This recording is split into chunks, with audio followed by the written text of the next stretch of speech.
স্নিগ্ধ পরিবেশে বেড়ে ওঠা হাসিম ছিল চঞ্চল কিন্তু স্বপ্নবাজ এক কিশোর।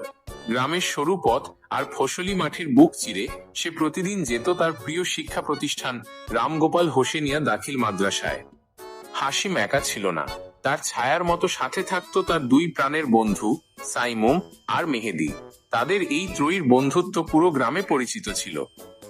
গ্রামের আলপথ আর রঙিন শৈশব। প্রতিদিন সকালে মাদ্রাসার ঘন্টা বাজার আগেই হাসিম তৈরি হয়ে বেরিয়ে পড়ত। সাইমুমের বাড়ি ছিল হাসিমের পথেই। সাইমুম ছিল একটু শান্ত প্রকৃতির বই পড়ুয়া, আর মেহেদি ছিল ঠিক উল্টো, সবসময় হাসাহাসি আর দুষ্টুমিতে ওস্তাদ। মাদ্রাসার টিফিনের সময়টা ছিল তাদের সবচেয়ে আনন্দের।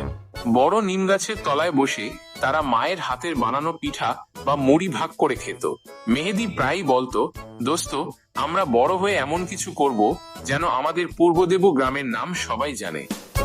একটি সাহসী উদ্যোগ।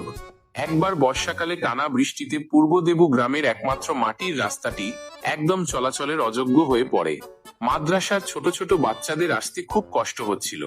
হাসিম দেখল গ্রামের বড়রা সবাই ব্যস্ত, কেউ রাস্তার দিকে নজর দিচ্ছে না। হাসিম তার দুই বন্ধুকে ডেকে বলল, সাইমুম, মেহেদি, আমরা কি শুধু বড় হওয়ার অপেক্ষা করব? চলো না, আমরাই কিছু করি। তিন বন্ধুর প্রচেষ্টা।